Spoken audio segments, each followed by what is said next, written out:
ଅନୁଗୁଳ ଜିଲ୍ଲା Kaniha block tender paper ଗ୍ରହଣ ନ କରିବାରୁ ବ୍ଲକ କାର୍ଯ୍ୟାଳୟ ସମ୍ମୁଖରେ ଧାରଣା ଦେଲା ଠିକାଦାର ସଂଘ। ସୂଚନା ଯେ ପ୍ରତ୍ୟେକ ପଞ୍ଚାୟତରେ ମଡେଲ ଟାଙ୍କୁ ନେଇ ବ୍ଲକ ପକ୍ଷରୁ ଟେଣ୍ଡର ପ୍ରକ୍ରିୟା ଆରମ୍ଭ କରାଯାଇଥିଲା। ପୋଷ୍ଟ ଅଫିସରୁ ଟେଣ୍ଡର ପେପର ବ୍ଲକ କାର୍ଯ୍ୟାଳୟକୁ ଆସିଥିବା ବେଲେ ଟେଣ୍ଡର ପେପରକୁ ଗ୍ରହଣ କରିବା କେହି ବ୍ଲକ ଅଧିକାରୀ ନଥିବାରୁ ଠିକାଦାରଙ୍କ ମଧ୍ୟରେ ଅସନ୍ତୋଷ ଦେଖାଦେଇଥିଲା। ଫଳରେ ପୋଷ୍ଟ ଅଫିସ କର୍ମଚାରୀ ବାଧ୍ୟ ହୋଇ 3 ଘଣ୍ଟା ପରେ ସମସ୍ତ ଟେଣ୍ଡର ପେପର ନେଇ ଫେରି ଯାଇଥିଲେ।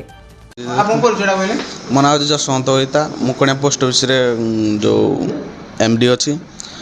ମୁଁ 11ଟା 11:30 ଆସିଛି। ହେଲା ଟାଇମ୍ 12:45-48 ହେଲା।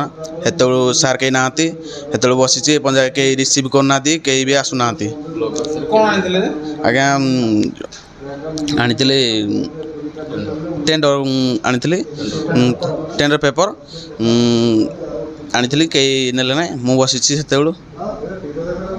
17/5/2026 ବ୍ଲକ ପ୍ରଶାସନ ତରଫରୁ ଗୋଟିଏ ନୋଟିସ୍ ହେଇଥିଲା ଟେଣ୍ଡର ପାଇଁ 26ଟି ମଡେଲ ଟ୍ୟାଙ୍କ ନିମନ୍ତେ।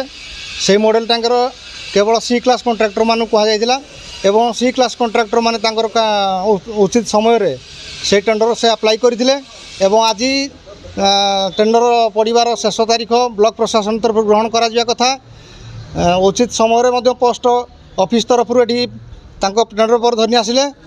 ବର୍ତ୍ତମାନ ଗୋଟେ ଦୁର୍ଭାଗ୍ୟର ବିଷୟ, ଆମର ବର୍ତ୍ତମାନ ପ୍ରଶାସନ ଏମିତି ଗୋଟେ ତଳକୁ ପଳେଇଛି ଏବଂ ପ୍ରଶାସନ କାହା କଥାରେ ଚାଲି ଏ ପ୍ରକାର କରିଛନ୍ତି ଯେହେତୁ ବ୍ଲକ ପ୍ରଶାସନରେ ନା BDO ଅଛନ୍ତି, ନା ଅତିରିକ୍ତ BDO ଅଛନ୍ତି, ନା କୌଣସି ଅଧିକାରୀ ଅଛନ୍ତି। ତାଙ୍କ ଆମ ଟେଣ୍ଡର ପେପର ଗୁଡ଼ିକ ରିସିଭ୍ କରିବା ପାଇଁ କେହି ନାହାନ୍ତି। ଆମେ ଯାହା ଆଶା କରୁଛୁ ବ୍ଲକ ପ୍ରଶାସନ ଏବଂ କିଛି ମୁଷ୍ଟିମେୟ ଅଧିକାରୀଙ୍କ ଜରିଆରେ ସେମାନେ କିଛି ନିର୍ଦ୍ଦିଷ୍ଟ କଣ୍ଟ୍ରାକ୍ଟରଙ୍କ ଜରିଆରେ ମଡେଲ ଟ୍ୟାଙ୍କ ଗୁଡ଼ିକ ଯେହେତୁ ବର୍ଷା ଦିନ ପାଖେଇ ଆସିଲା, ଆଉ ମାତ୍ର 15-16 ଦିନ ପରେ ହେବା କଥା। ଯଦି କଣ୍ଟ୍ରାକ୍ଟରମାନଙ୍କୁ ଦିଆଯାଏ ତାହେଲେ ଉଚିତ କାମ ହୋଇଥାନ୍ତା। ନିର୍ଦ୍ଦିଷ୍ଟ ଭାବେ କିଛି କାମ ନ କରାଯାଇ ତାକୁ ଫଲ୍ସ ବିଲ୍ କରାଯିବା ପାଇଁ ଗୋଟେ ଯୋଜନାବଦ୍ଧ ଭାବେ ବ୍ଲକ ପ୍ରଶାସନ ବର୍ତ୍ତମାନ ସମସ୍ତଙ୍କୁ ଏଠି ଅଫିସରେ ଏକା କରି ପଳେଇ ଯାଇଛନ୍ତି ଏବଂ ଆମ ଟେଣ୍ଡର ପେପର ଗୁଡ଼ିକ ରିସିଭ୍ କରୁନାହାନ୍ତି। ଆପଣମାନେ ତ ଦେଖୁଥିବେ ପୋଷ୍ଟ ଅଫିସରୁ 2 ଅଧିକାରୀ ଆସି ଟେଣ୍ଡର ପେପର ଗୁଡ଼ିକ ଡିପୋଜିଟ୍ କରିଛନ୍ତି ଭିତରେ।